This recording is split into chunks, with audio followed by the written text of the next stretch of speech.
Hi, good morning. Good morning, sir. Do you have any doubts regarding last class or the class before that or something like that? Yes, sir. I was watching limits video yesterday. I have few doubts in that.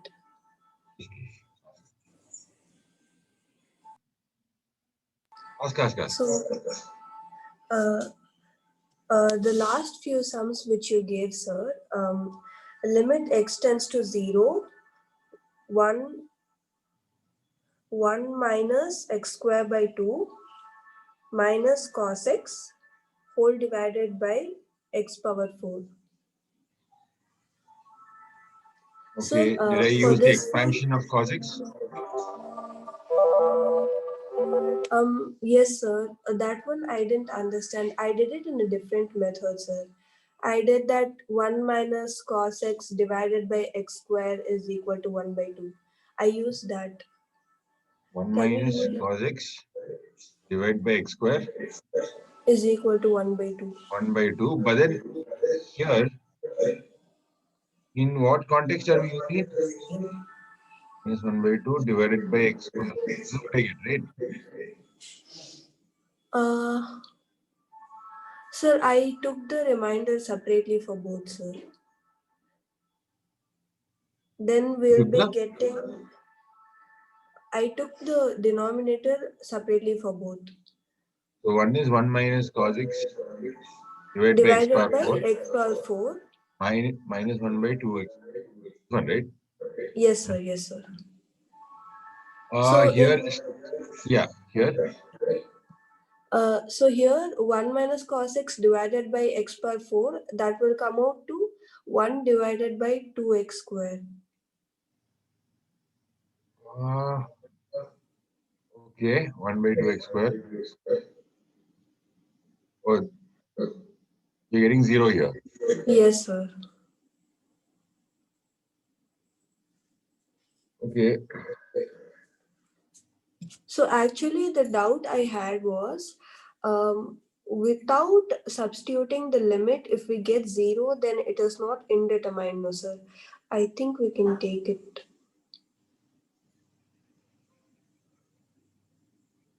come again without.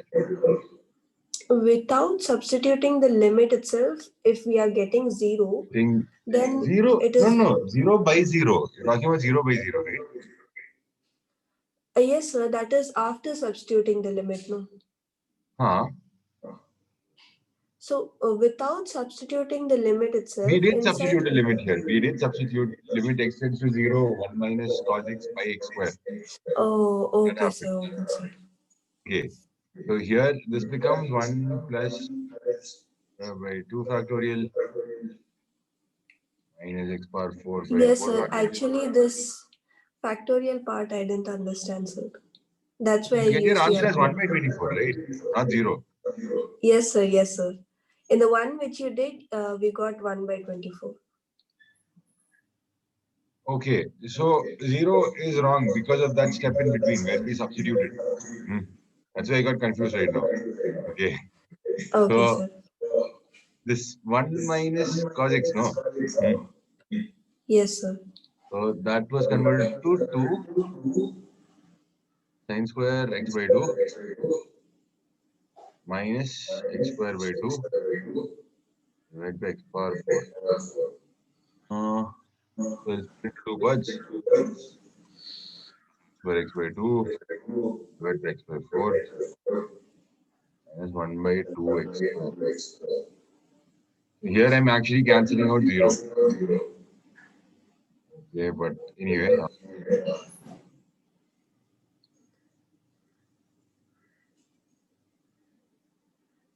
Hmm. Yep. So this comes to basically infinity minus infinity form again. Yes, sir. Okay, so that is why this method is not preferred. Like we rather expand and then cut things out.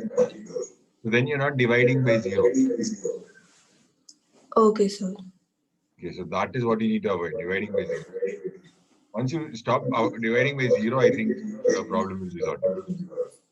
Okay, sir. Any other doubts, Sir, Lakshmi? yes, sir. For cos x, you have put it as 1 plus x square by 2 minus x power 4 by 4 factorial. How did you get it, sir? Okay. 1 second. This. Okay, you know e power x expansion, right? 1 plus x by 1 factorial plus x square by 2 factorial Yes, sir. and so on. Yes, Then sir. infinite series. Okay. What is e power I theta? 1 plus I theta by 1 factorial plus I square theta square by 2 factorial plus I cube theta cube by 3 factorial. You just write the four Yes. terms, cube theta 4 by 4 factorial and so on. This can be written as cos theta plus I sin theta. Yes, sir. There's a real part plus imaginary part. Yes, So sir. e power I theta, I'll rewrite this part again as I theta by 1 factorial Minus theta minus square theta divided square by by 2 factorial 2 factorial. minus I theta cube by 3 factorial plus theta power 4 by 4 factorial and so on. Okay. So the real parts can be clubbed together. Okay. As 1 minus theta square by 2 factorial plus theta power 4 by 4 factorial so on plus I into sine theta. So that will be theta by 1 factorial minus theta cube by 3 factorial plus theta power 5 by 5 factorial and so on. Just compare both. Cos theta is this part, sine theta is this part. Okay, sir. Right?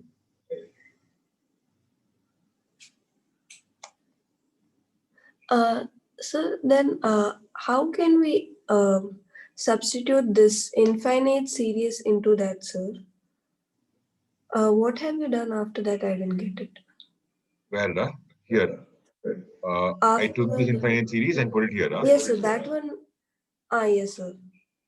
Hmm. So then this becomes 1 minus x square by 2 factorial plus x power 4 by 4 factorial minus x power 6 by 6 factorial and so on. Okay.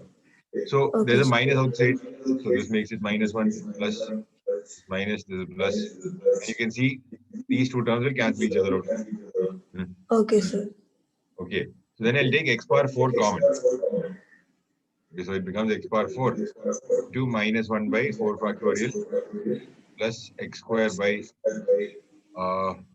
factorial and so on. And here you Yes, have x sir. power 4. They will cancel each other out. Okay, sir. Okay. And then what happens when you put limit x tends to 0? All the remaining terms here become 0 except for this one. Okay, sir. Got it, sir.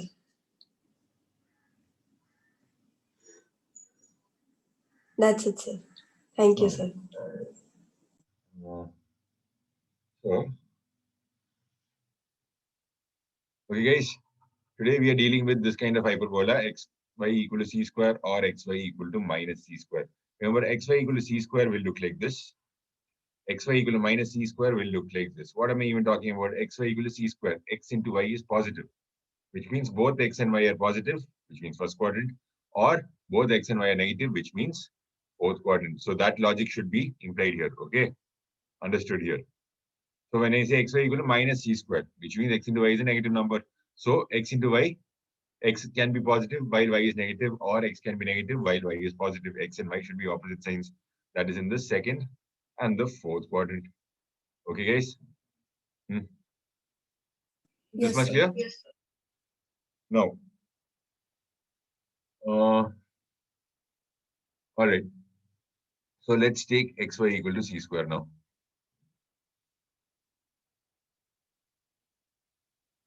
Okay. What is the axis? What are this? What are the axes here? There's a transverse axis and a conjugate axis.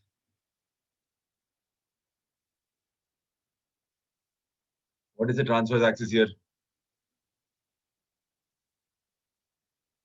It'll be this line, right? Going through it. And the conjugate axis will be this line. The axis will be 90 degrees to each other. And we know that like xy equal to c square. will be symmetric about x equal to y, right?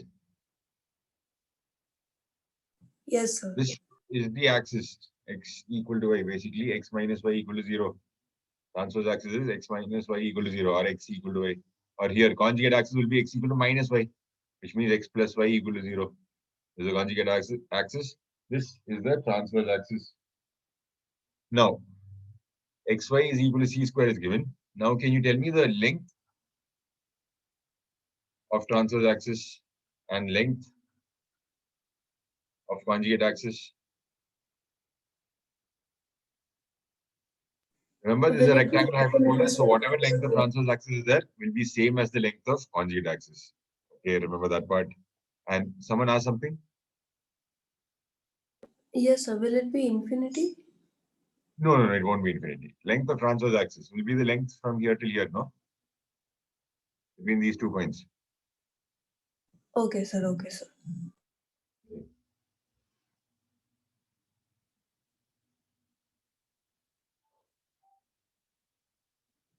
Or find the vertices first, then it's easier.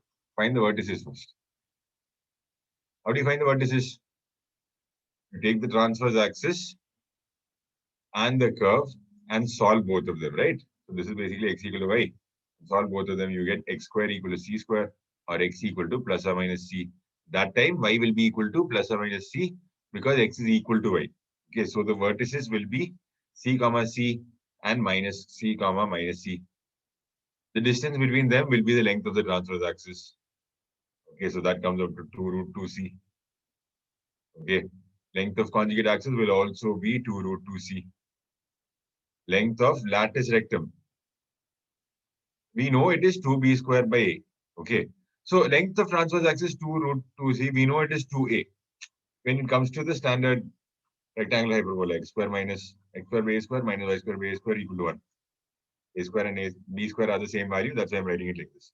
So here, we know this is, so you just need to remember this, a equal to root 2c, this is very useful. But then remember this is a rectangular hyperbola, so this will be the same value b takes. So LR will be 2a square by a, I can write it this way, and then it will become same as the length of the transverse axis, which is 2 root 2c. Okay, length of transverse axis, length of conjugate axis, length of lattice rectum will be the same. Okay. Any doubts here? No, sir. Okay, can you tell me the equation of the directrices? Equation of, no, actually, foci. Tell me where the foci is.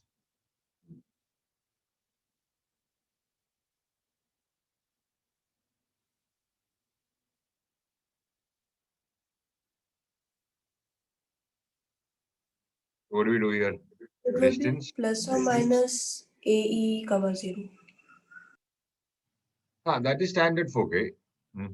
But here, this is a different hyperbola. Okay, we've been rotating it. So remember the foci will lie on the line x equal to y. Okay, it will lie on the axis. It will lie on this line. So when you say AE comma 0, it will lie on this x-axis. That is not what we are talking about. Okay, lie Okay, on sir. this. So the distance, so what you can use from that, what you said is the distance from the center to the focus, okay, OS, will be AE. Okay, that we can use. Distances we can use when you rotate things.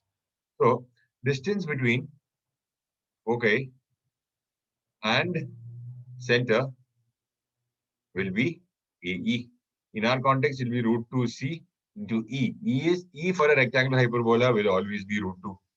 So this comes out to 2c. So distance between the foci and center is 2c on the line x equal to y. Okay. So if this length is 2c and each point is x comma x, what can you say? This will be root 2c. This will also be root 2c, right? This length and this length. So the point involved will be root 2c comma root 2c. So foci will be plus or minus root 2c comma plus or minus root 2c. Like 2 foci will be there. The other one will be minus root 2c minus root 2c. Okay. Now, can you tell me the equation of lattice rectum? Equation of the lattice rectum.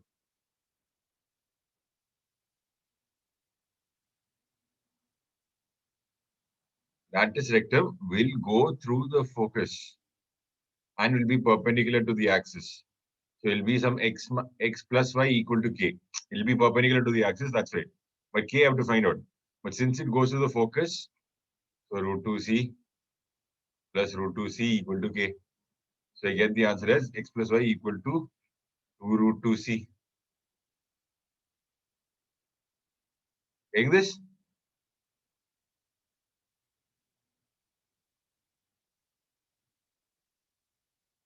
Yes, sir.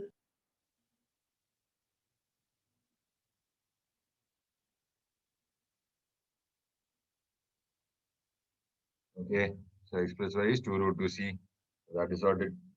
So the other lattice vector will be minus 2 root 2c. X plus y equal to minus 2 root 2c. So keep this in the back of your head. And yeah, an important part we forgot. We take any point. How can I represent any point on xy equal to c square? I use the parametric form, which is ct comma c by t. Just remember this. All right. Ct comma c by t. Okay. So did I tell you equation of normal for ellipse, hyperbola, and all yesterday? Guys, check your notes. Yes, sir, you did. Yes, I did. So ct comma c by t is any point on this. You understood why, right? X is ct, y is c by t. You multiply both. What happens? T and t cancel out. The parameter cancels out. You get this constant c square. Okay. Yes, sir. All right. Then this is the parametric point. Now, tangent 2xy equal to c square. How do you deal with this? Write it as 2xy equal to 2c square and deploy t equal to 0. So 2xy becomes xy1 plus yx1. This is equal to 2c square will be the equation of the tangent. All right. The normal will become x1 minus yy1 equal to x1 square minus y1 square. So guys, please remember both of these. Okay, the tangent is like this and the normal will be like this. So to find the equation of the normal, you take the equation of the tangent and find a line perpendicular to it. To find a line perpendicular to it, you take the coefficients, interchange them. Okay, so it becomes xx1 and yy1 and just put a middle, like in between, just put a minus sign for either one of these points equal to k. Okay, guys, this much, is it clear? Yes, sir. Okay, so this is Yes, just a sir. line that is perpendicular to this. Now, what you do is, you know that the normal is at the point x1 comma y1 which lies on the curve. Okay, so you, which means x1 comma y1 should satisfy this equation. So what is the value of k? X1 square minus y1 square. Okay. Okay, so deploy this. You get this as xx1 minus yy1 equal to x1 square minus y1 square. Right, that's how we find the equation of the normal. But it's easy if you remember it. Okay. Hmm. Because then when you half derive it, you will remember the rest of the formula. You don't need to sit and derive the whole thing. That's the idea. Okay, is this much clear? Yes, sir. Yes, sir. Right. This is hyperbola. Then, can you tell me the equation of the directrices?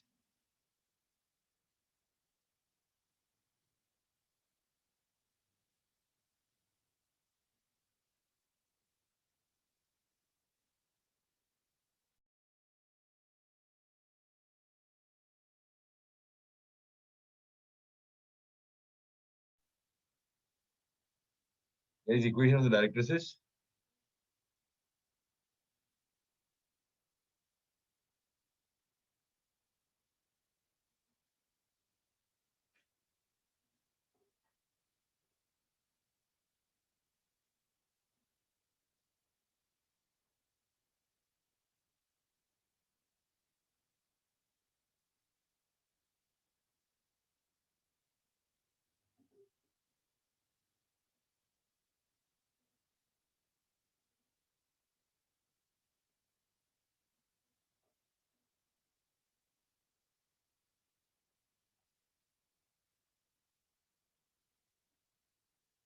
General equation of directrix would have been x equal to plus or minus a by e, right?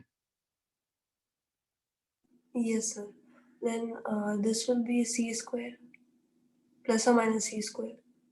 No, a is root 2c, e is root 2. They'll cancel out. Okay, sir. But this is the wrong answer. Okay. Right. So when I say x equal to plus or minus a, I'm talking about something over here. Okay. But then I rotated it. So you know it will be perpendicular to the line x plus y equal x equal to y. Will be perpendicular to this. Now that will be x minus y equal to some k. Alright. Now, how do we determine which line it is? Sorry, x plus y equal to some k. Now, how do we determine where it is? So the distance from the center to the line, the shortest distance from the center to this directrix line will be a by e. Think like that. That is where a by e is useful. All right, guys? Use the length a by e. So we found the value of a by e is c. So hence, the distance from the origin will be c here. Okay. So you know this is 45 degrees. So this becomes c by root 2, comma c by root 2. So the point in contention here will be c by root 2, comma c by root 2. All right. So c by root 2, comma c by root 2 goes through this line. So substitute this there. You get root 2c equal to k. So if you go for the other point, it will be minus c by root 2, minus c by root 2. So minus root 2c will be k. So x plus y equal to plus or minus root 2c. Your answer. Okay, for the directrices. Any doubts here?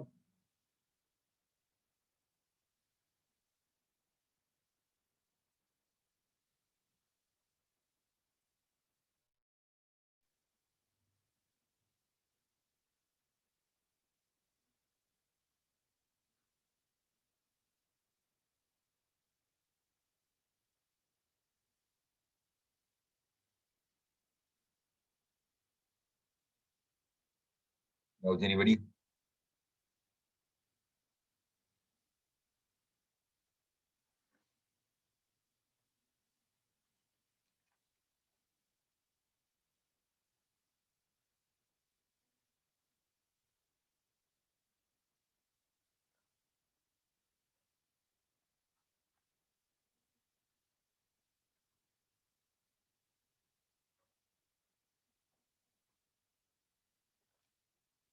Okay. Let's move on to our next topic then.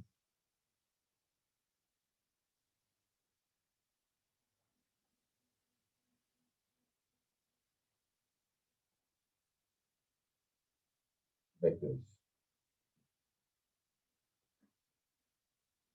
So there are scalar quantities and vector quantities. All right. What's a scalar quantity? Doesn't have the direction component, sir. Correct, correct. Absolutely. All right. So scalar quantity doesn't have direction. Vector quantities have a direction associated with it.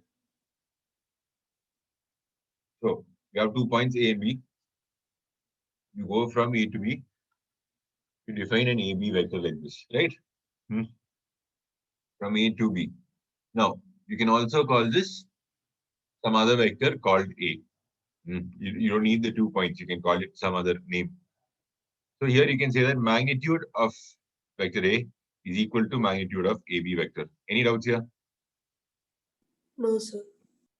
Same for the direction also, okay? Now, so every vector has 3 characteristics.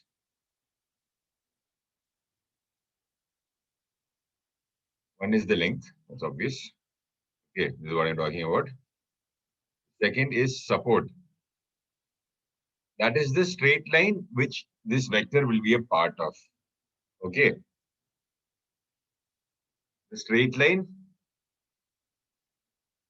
which the vector is a part of, that is support. Third one is Sir, I sense. didn't get it. So you have a vector here, AB.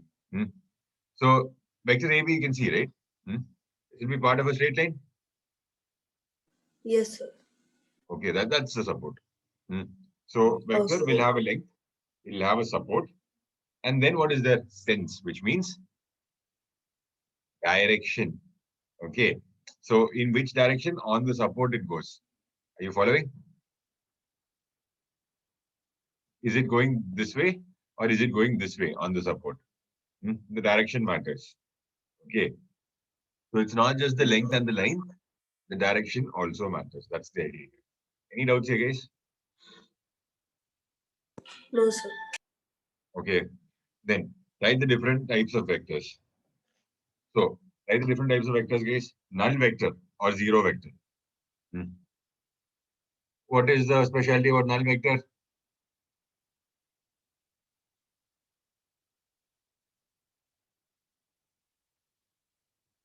Null vector or zero vector. What do you do here?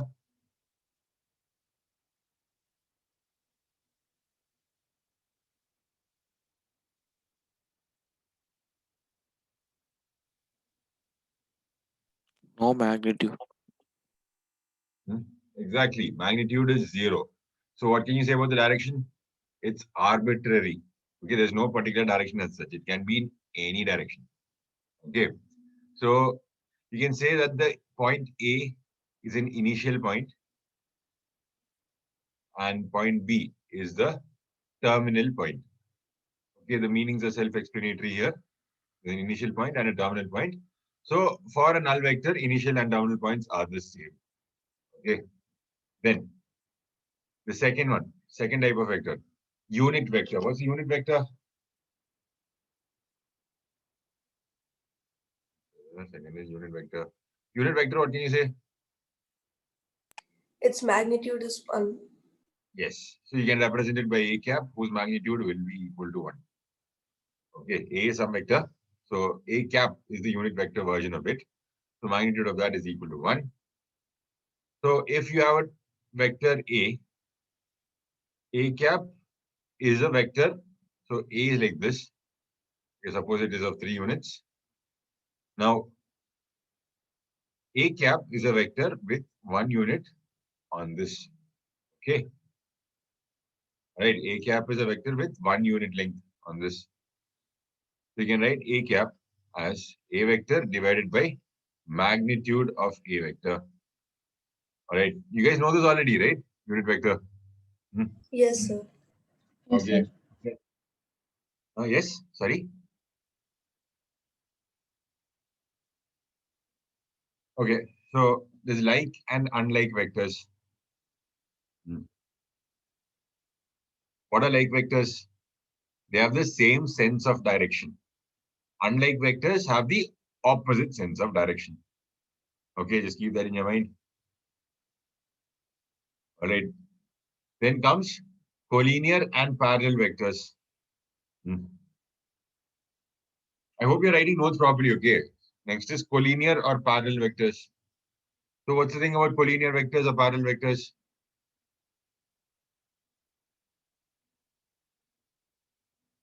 They have the same or parallel supports. Okay, write that down.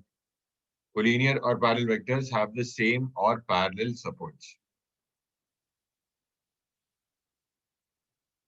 Okay, next comes co-initial vectors.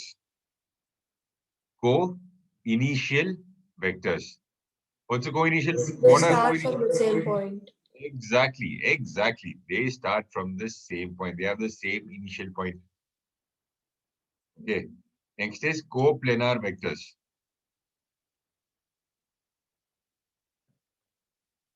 What are coplanar vectors? They are in the same plane. They are in the same plane or parallel to some plane. Okay, parallel to the same plane, that way. Okay, their supports will be parallel to the same plane. That much is also good enough for coplanar. Now, coterminous vector.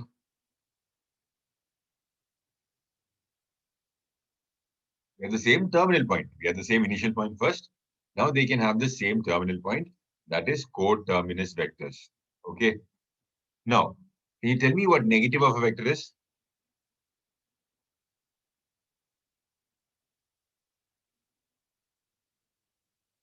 Opposite direction. Correct, correct. If you're going from Q to P and you take QP vector as some A vector, then the opposite vector will look like this PQ vector, which is minus of A vector. Right. Okay. Next comes reciprocal of a vector. What is reciprocal of a vector?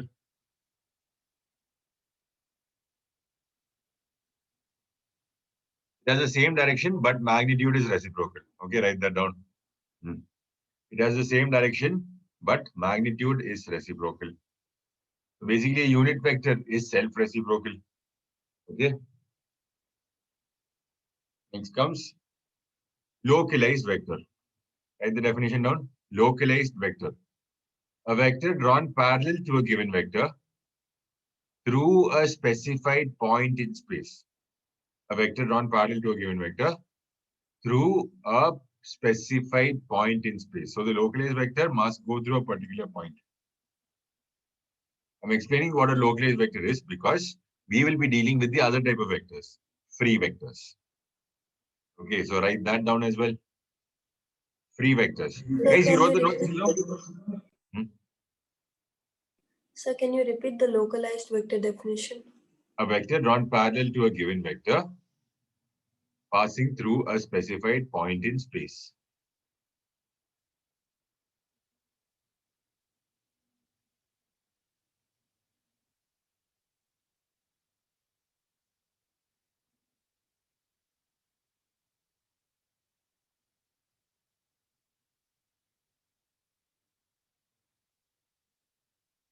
Yes, sir. Okay, next comes free vectors, right? This probably value of a vector depends only on its length and direction and is independent of its position in space. Okay, so basically, if I draw some vector A, okay, it has some magnitude and it is moving in this direction. If I take this and move it to another parallel place, like I move parallelly like this, they are the same vector. That's the idea here. We are dealing with such vectors. You can take a vector and put it somewhere else. Like remember, right? Parallelogram law of addition. Okay. What do you do here? So you know that you can construct a parallelogram when you're adding A and B. It'll be this one here. But what does the triangular law say? If you have two adjacent ones, A and B, when you add them, it'll be the third side of the triangle, right? So basically what was done here was you take this B and place it here. Are you following, guys? And then it becomes triangular law of addition. So that is basically what we're doing. Okay, we're doing this many times. We're placing vectors wherever we want, just that we're not changing its orientation. Okay, guys, got this? These are free vectors, and that is what we are all dealing with. If we don't get Yes, sir. localized vectors as such. Right. Now, equality of vectors.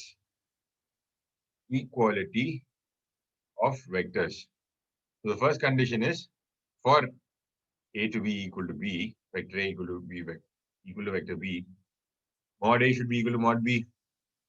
They'll have same or parallel supports. Remember, you can place them anywhere else. They need not be on the same line. They'll be on parallel lines. So that is good enough. Okay, as long as the length is the same. The third part, the sense should also be the same. Okay, same sense should also be there. Is this much okay? Yes, sir. All right. Now,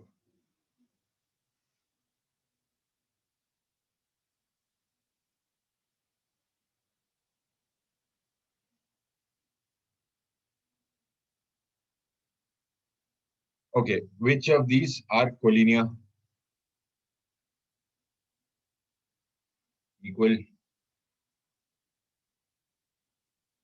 co-initial. Quick question this. Linear, but not equal.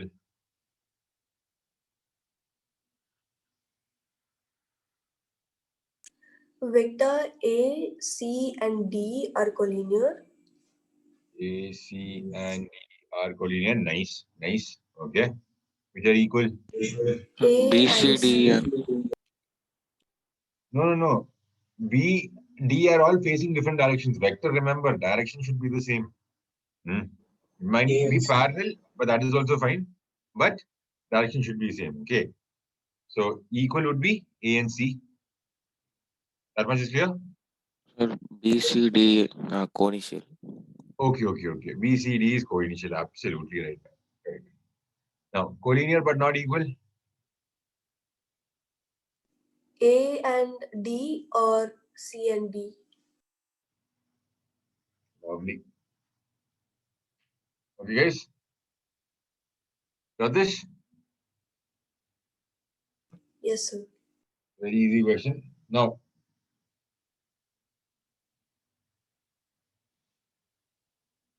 okay. So we use the coordinate system here. Okay, so this is the x-axis.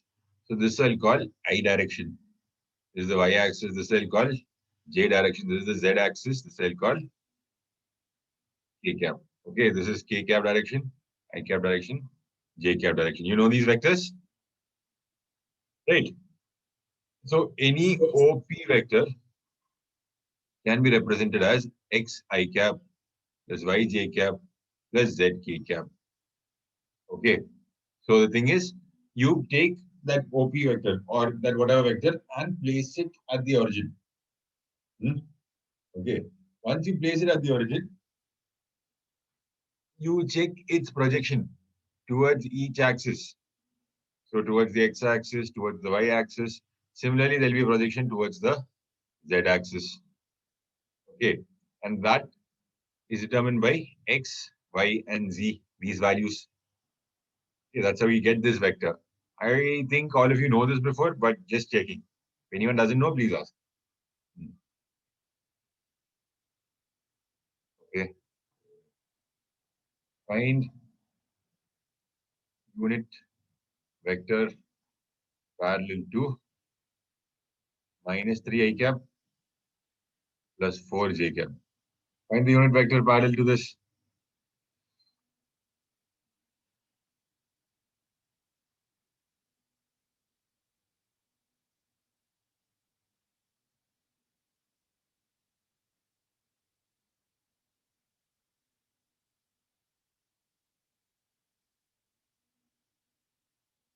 Minus 3 by 5 I cap plus 4 by 5 J cap.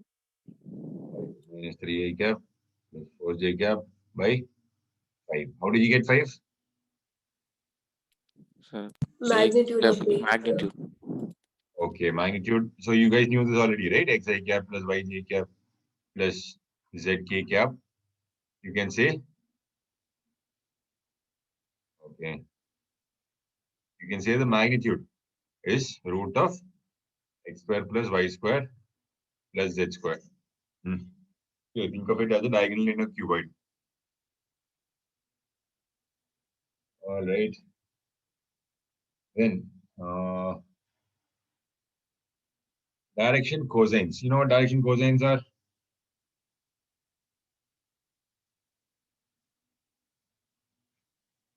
So you take this as x, y, and z.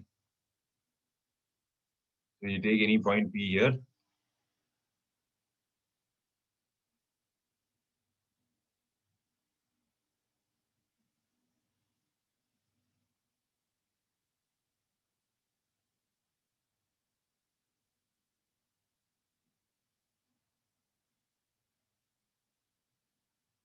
Okay, you can see point P coming here. And it will make angles with the different axes. Okay, it will make angles here. All right, so I'll call it cos alpha, which is x by r. R is the length of the vector. Okay, x by r. Now m is cos beta, which is y by r. N is cos gamma, which is z by r. These are the direction cosines. All right, it will be the component with respect to the given axis. Okay, x, y, or z. So they're all cos alpha, cos beta, and cos gammas. Okay. Right, where r is root of x square plus y square plus z square. Okay, you can use that. Tell me what is L square plus M square plus N square? Cos square alpha plus cos square beta plus cos square gamma.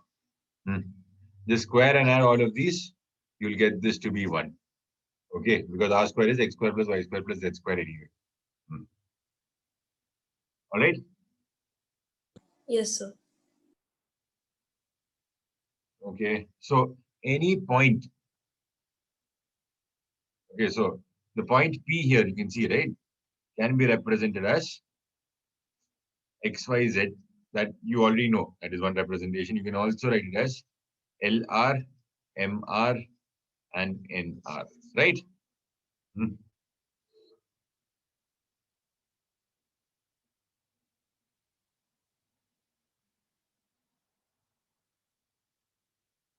Yes, sir. Okay.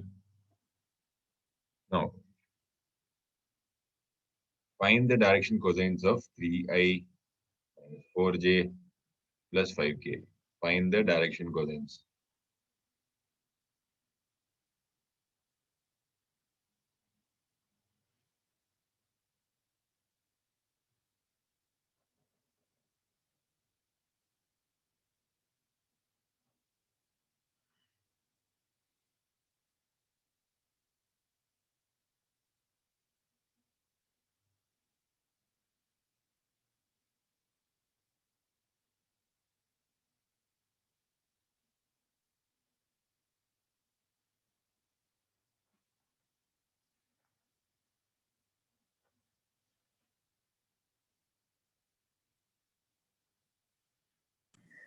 Sir, 3 by 5 root 2, comma, minus 4 by 5 root 2. Yeah, you're And dividing 5 everything by by 5 root 2. Good. Correct. So L will be 3 by 5 root 2, M will be minus 4 by 5 root 2, and N will be 5 by 5 root 2. Okay. So yeah, that's about for direction cosines. Now addition laws. We know addition laws already, right? One is triangle law, other is parallelogram law. All right, this is clear to all of you, right? So A is here, B is here. So just remember this: one ends and starts, the other one starts. Okay. So then, to complete a triangle, you draw the third side and make sure. So you see, to complete a perfect triangle, you need this much. Okay, this should be the same, but we are going with the opposite sign. This will be A plus B. Okay. So otherwise, what is happening? So basically, what we did is I took this A vector and placed it here. Okay, and then I formed a parallelogram. Okay, and then added them up like this, and then placed this one over here. That's another way of looking at this, right? All right. Or look at parallelogram law of addition. So you have A and B. So they'll be from the same initial point. So you take B and then move it across here. Okay. So now what do we have? This A and this new B, we'll apply triangle law. You understand how we can shift back and forth? It's the same law. Yes, sir. Okay, then we have polygon law.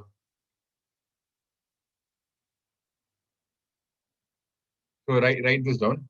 If the number of vectors are the sides of a polygon in order, if the number of vectors are the sides of a polygon in order, the resultant is the closing side of the polygon in reverse order.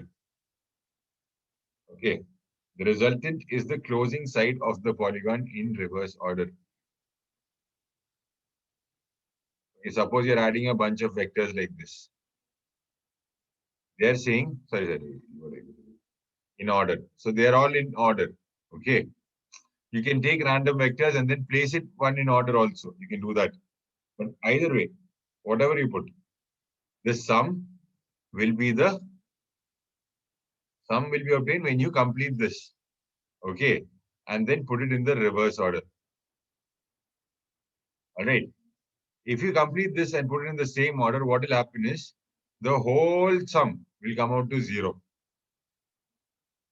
Okay, guys? All right. If you add a vector here in this order and close the polygon, you will get the sum of each part to be 0. Okay? Each of these vectors. You're starting at one vector, ending at the same vector. Okay? So starting from one point, ending at the same point. That's what you're doing. So they all add up to 0. Okay? Any doubts here, guys?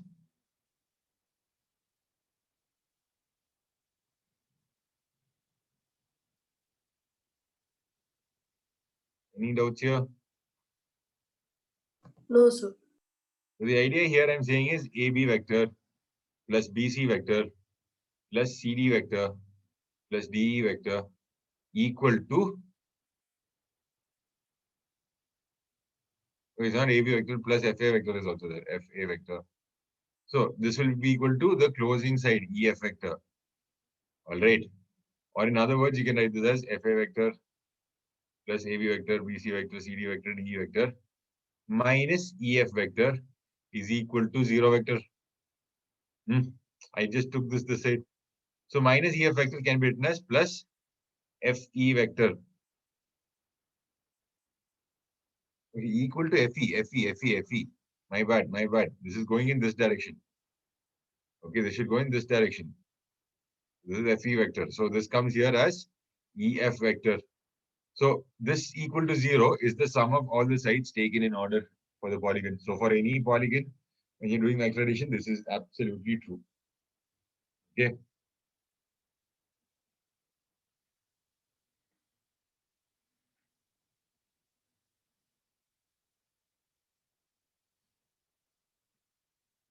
Okay, here's a question.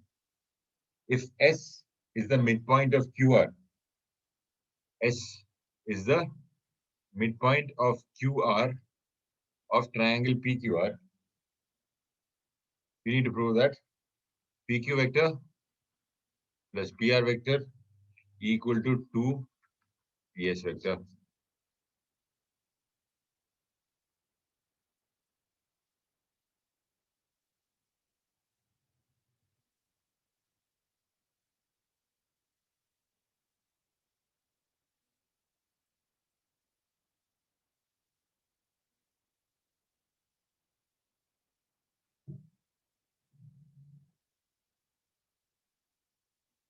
Please do this fast, come on.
Draw figure and do it fast. Come on, guys.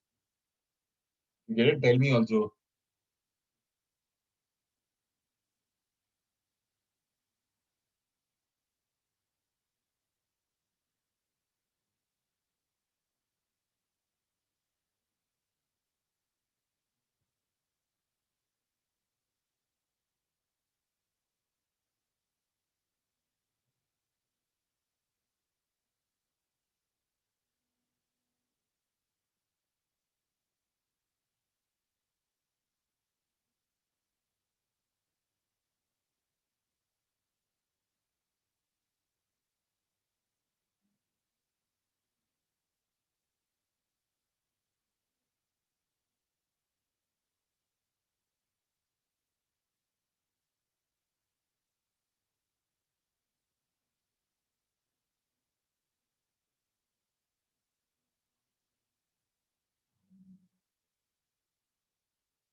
So there's something wrong in what I'm getting, sir.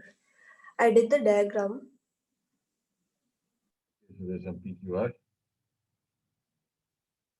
All right. Looking for PQ plus PR equal to 2 into S, where S is the midpoint of this QR. There's a PS also involved. Now, here I can say that using triangle law, PQ plus QS is PS. Right. The third side should be in the opposite direction. Like PQ plus QS. Yes. Yes. I can also write PR plus RS is equal to PS. equal to PS. Till this I got, sir. I get PQ. I add both PQ plus PR plus QS plus RS equal to 2 PS. We almost have it. We can write What is QS, RS? or we can Is write it it as midpoint? 2QS. No. Cancel out, RS sir. moving in this Oh, direction. QS is moving in this direction. They will cancel out. Thank you. Okay, good. All right. Got this? okay, sir. Got it, sir. Okay. Now, vector subtraction.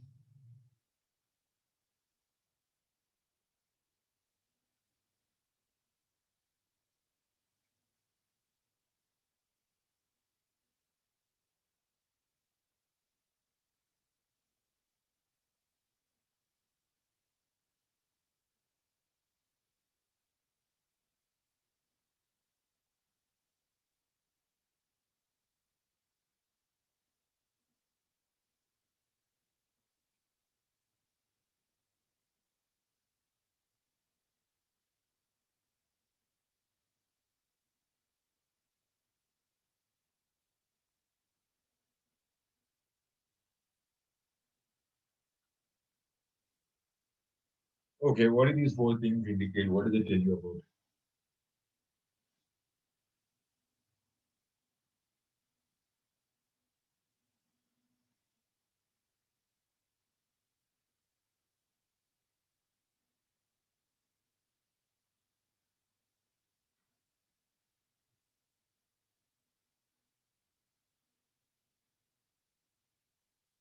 You suppose you're given two vectors A and some B here. Okay. When I say A plus B, I'm taking A here and I'll take B here. Okay. I'm just moving it parallelly. Okay. So A plus B will be what? The third side in the opposite direction. This will be A plus B. Correct. What is A minus B? A will be here. Minus B will be like this. So minus B is like this in the opposite direction. Okay. So minus B comes here. And it'll be the third side in the opposite direction, which is A minus B. This much okay? Yes, sir. So you can imagine A plus B and A minus B to be the third side of a triangle with A and B and A and minus B respectively. Correct? So what are they talking about here? Look at this. Look at these four parts. What are they talking about here? The third side of a triangle will be lesser than the sum of the other two sides, will be greater than the difference of the other two sides. That is basically what they're saying, right? Third side of a triangle will be greater than the sum of, sorry, will be lesser than the sum of the other two sides and greater than the difference between the other two sides. You guys know this with triangles, right? For any triangle, the third side will be lesser than or equal to the sum of the, lesser than the sum of the other two sides. It will be equal to the sum of the sides when what? When the two sides are, as in when these 3 points are collinear. Okay, when the 3 points are collinear, you can say that it will be equal to. All right, following. You take this much as A and this much as B, A minus B. You can apply that here. Or mod A minus mod B is mod of A plus B. Are you following, guys? Yes, sir. Yes, sir. Okay. Now,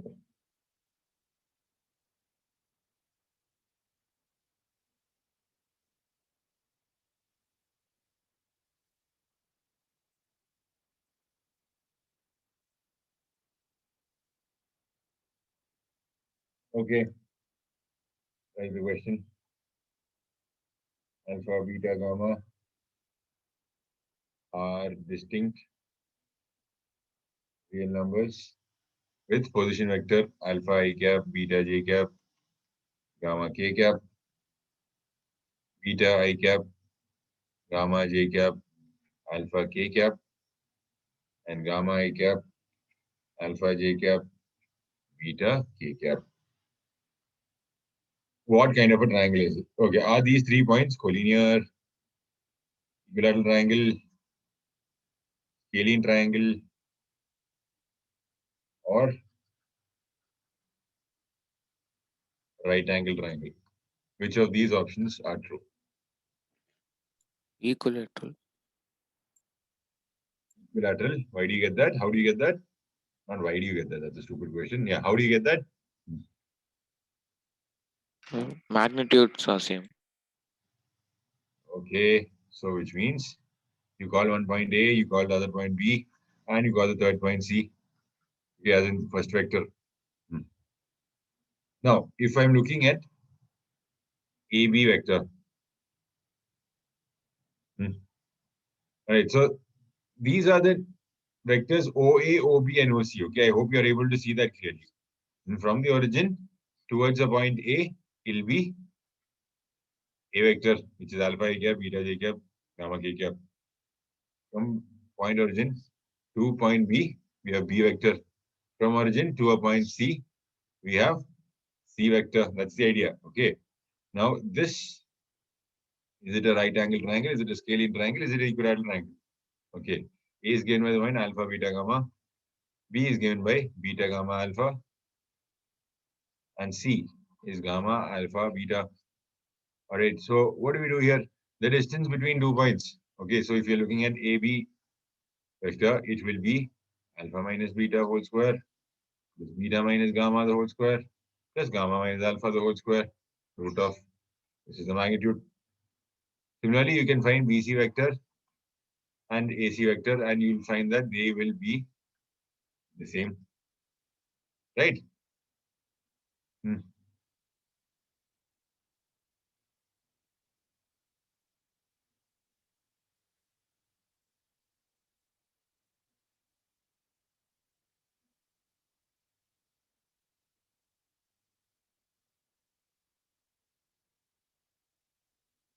I hope you got that. Now,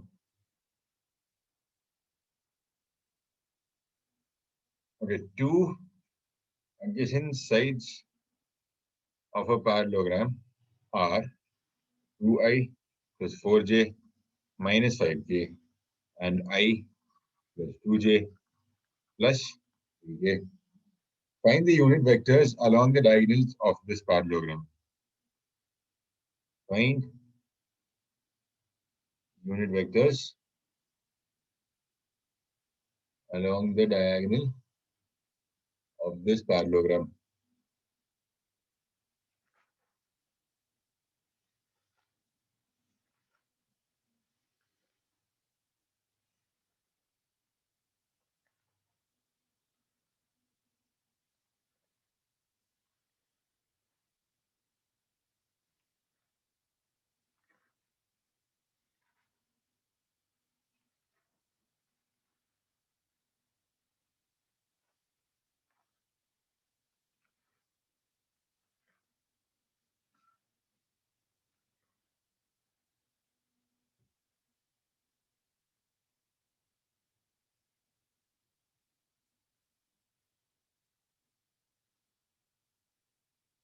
How do you find vectors along the diagonal? How do you find the diagonals first? Two adjacent sides of a parallelogram are given. Okay, I'll call it A and B. Okay, how do you find the diagonals? When I add A and B, what do I get? I'll get the third side of the triangle in opposite sense, right? So this is actually a diagonal. All right. Suppose I bring in minus b here. See, this is minus b, right? Over here, when I change the direction. This is a. So now what happens when I add minus b and a? What will happen here? I'll get the third side here in the opposite sense. Okay. So here you can say that one diagonal is a plus b. The other diagonal is a minus b or b minus a, doesn't matter. All right. Are you getting this? Yes, sir. Okay.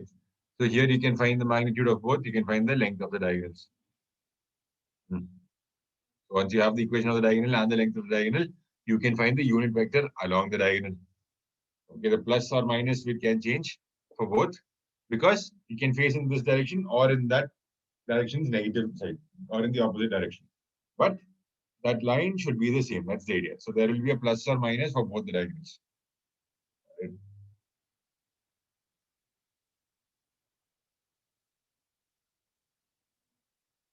I hope you guys got this. Now,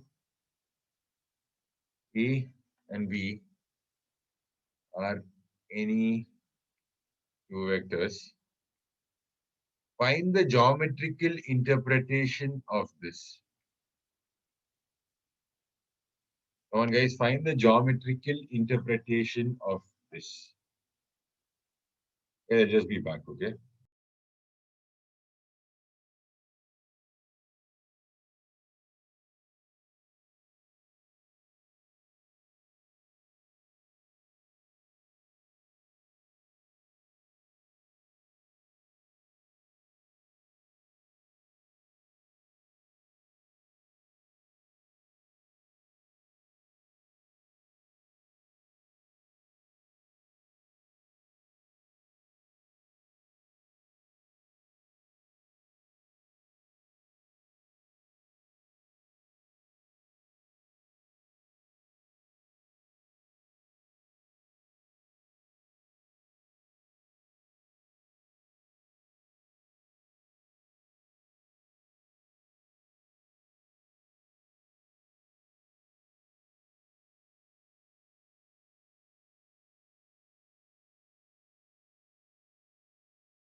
How do you interpret this? So there will be a right angle. Lovely. Lovely. Correct. A is perpendicular to B. Basically, if A and B are two vectors, A plus B is one diagonal and A minus B is the other diagonal. Okay. The length of diagonals are the same. Okay. Length of the diagonals are the same, which means you're looking at a rectangle, right? Yes, sir, rectangle or square. Yeah, exactly. Rectangle or a square. So you can say for a fact here that A and B are perpendicular to each other.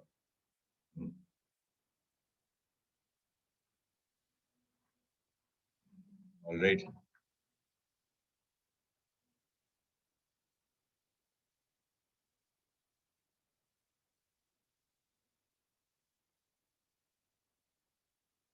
Or you can write the expansion here. Mod A square, 1B square plus 2 mod A to B cos theta equal to mod A square plus mod B square minus 2 mod A mod B cos theta. From this, you can get that cos theta equal to 0.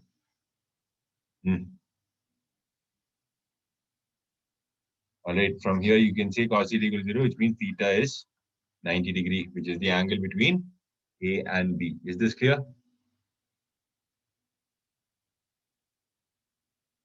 Yes, sir. All right. Now,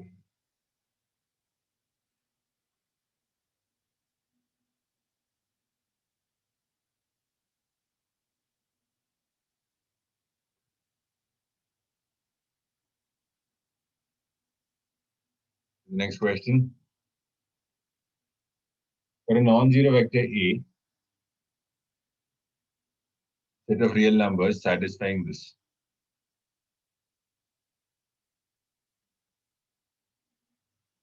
You have to find where does X lie.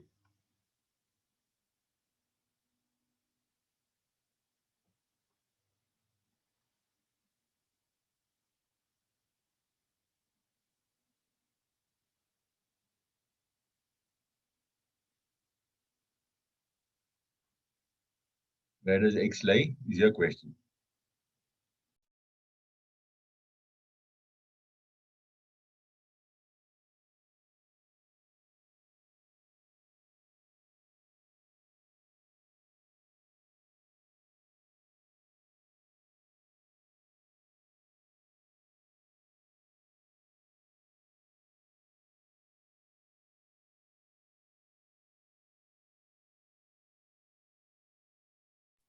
Or 4 to infinity.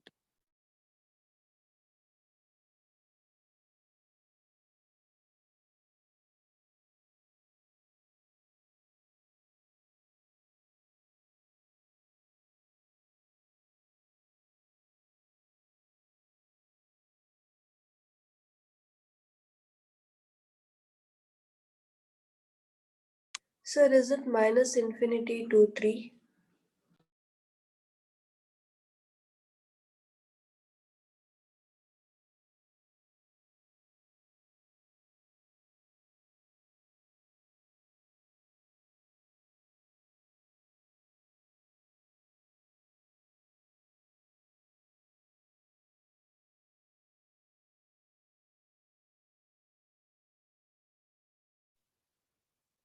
What can you do here? Sorry, Right, trace this Sir, 4, 5, and 6. 5 minus X into a mod of 5 minus X into mod A less than 2 mod A. And A is non-zero. Mod A is non-zero. So I get 5 minus X less than 2. Mod of 5 minus X less than 2. Basically, 5 minus X is between 2 and minus 2. Okay, I'll subtract 5 on both sides. We get minus 7 between minus 6 and minus 3. So I can see that X is between 3 and 7. Okay, this becomes your answer. X is between 3 and 7. Got this?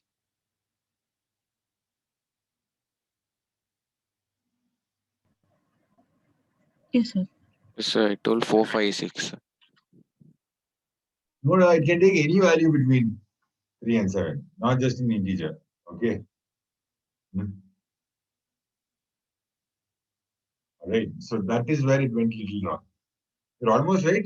You got the idea that it's between 3 and 7, but the final answer you gave was a little wrong. Understood? X can take non-integral values as well. That's the idea. Now, you know section formula? So there are 2 points A and B, which are denoted by vectors A and B. Okay, so you can think of an origin here from which you draw to this thing.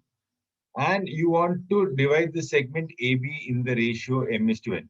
You will use OP. So how do you find OP vector?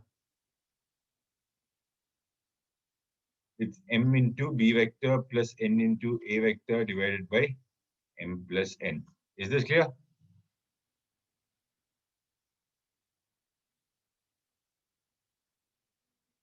Okay, same for external division. M into B vector minus n into A vector divided by m minus n.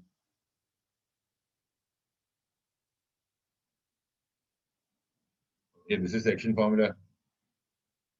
Now, write some formulas down. So 1 second.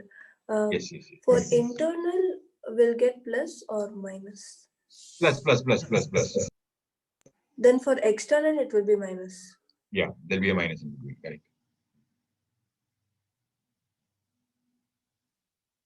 So external division will have A here,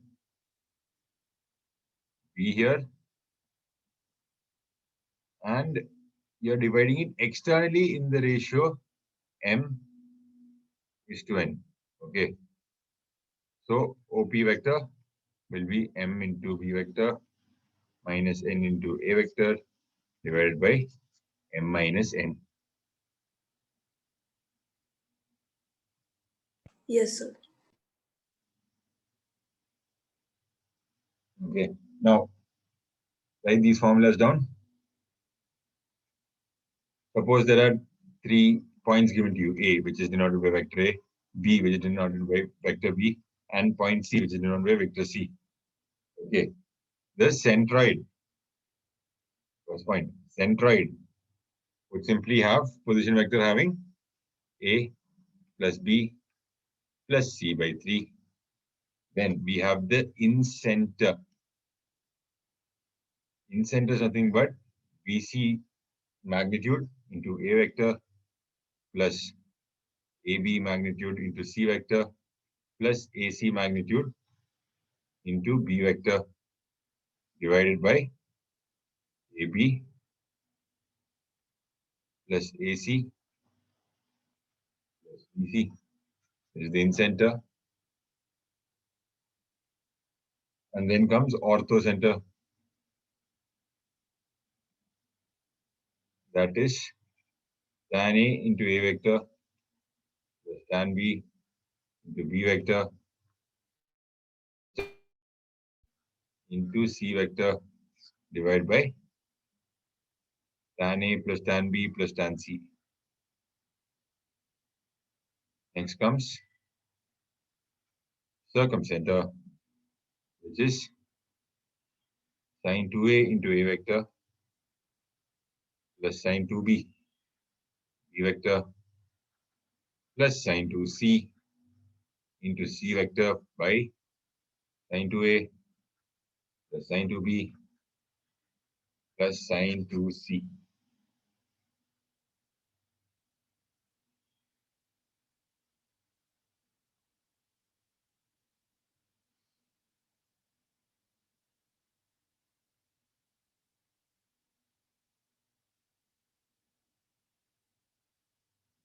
They wrote the formulas down.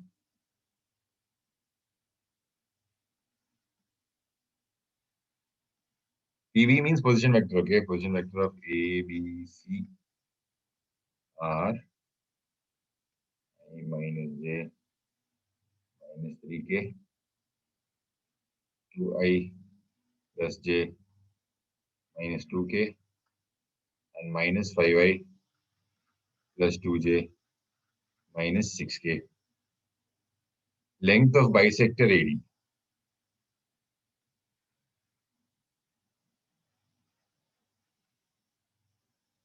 Bisector AD of angle BAC,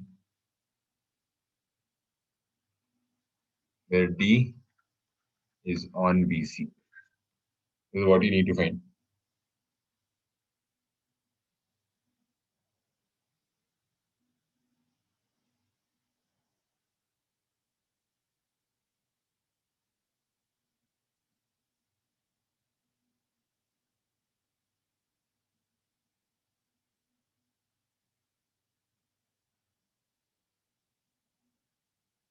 Here, the rest you have direct formulas. They're looking for bisector. What do we do here? We draw points A, B, and C. Okay. And then the bisector will be here, which meets it at D. So one thing I'm sure you must have forgotten would be angle bisector formula, which will be AB by AC being equal to BD by DC. Okay, this is the angle bisector formula. Use this.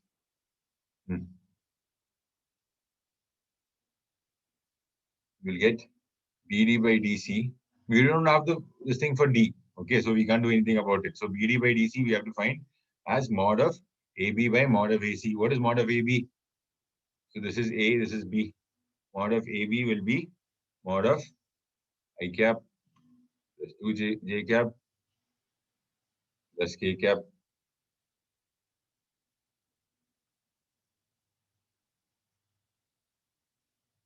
Now AC would be 6 I cap minus 3J cap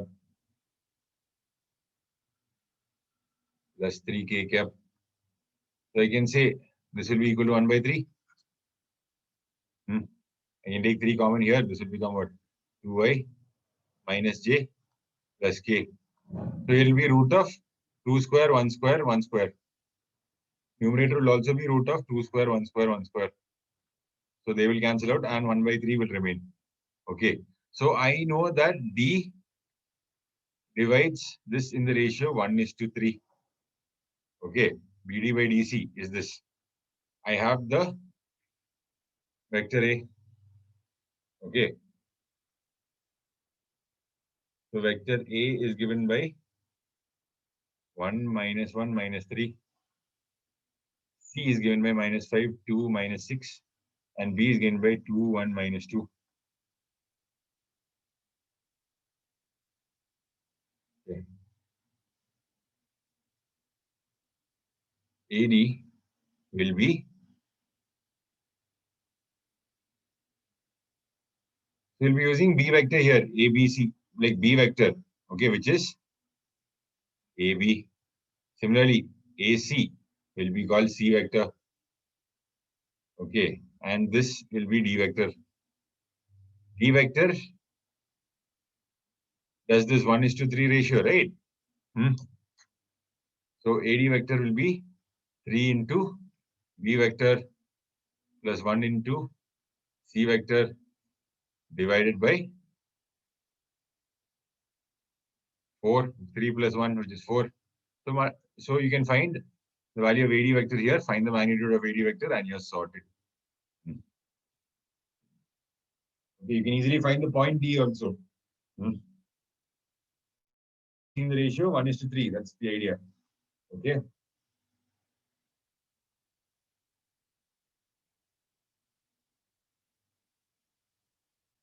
Any doubts here, guys?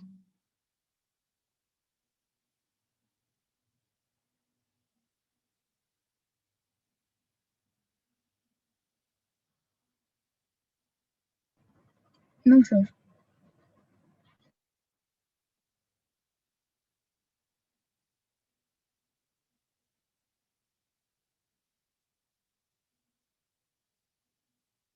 Okay.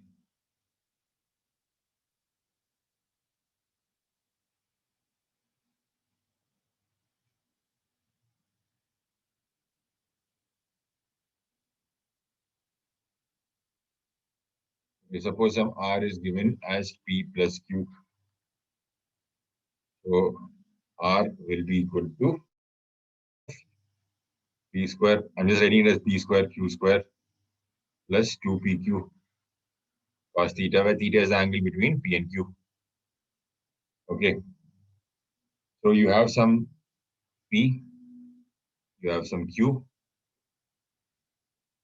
and then their resultant will be given by R. It will lie on the parallelogram. Now this R is at an angle alpha, and Q and P have an angle of theta between them. Okay.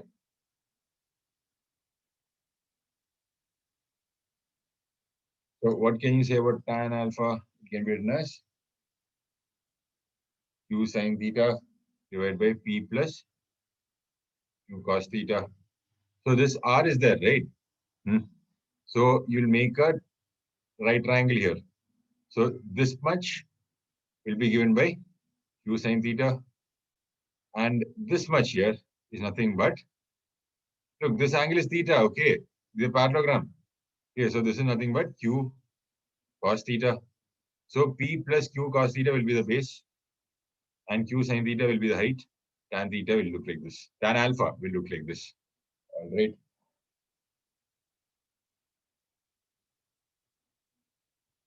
All right. So when P and Q have the same length, what can you say here?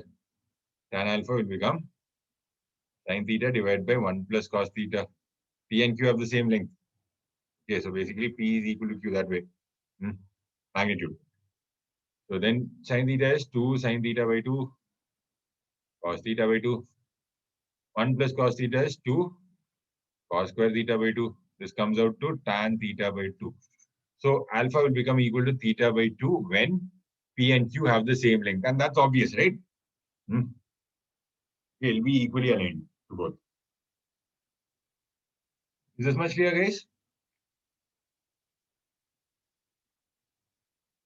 Yes, sir. Okay. Now, sit with the chapter vectors, try to understand maximum you can, and then come for the next class. All right? Okay. And then please go through conics and ask doubts. Please practice problems. We haven't practiced much problems. So please practice some problems and come with doubts. Okay. So, yeah, that's it for today's class. If you have any doubts, please shoot here only. Sir, in the tan alpha formula, Mhm. Q sin theta divided by P plus Q, is it cos theta or sin theta, sir? Cos theta, cos theta. Okay, sir. Because this length is cos theta. P plus Q cos theta becomes this entire length. Tan theta is this length by this length. This Q sin theta by P plus Q cos theta. Okay, sir. Any doubts, guys? Any doubts?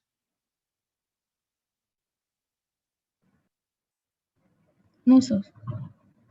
Okay, then that's it for today's class. All right. Thank you, sir. Thank you. Thank you, sir. Take care, guys. Yes, sir.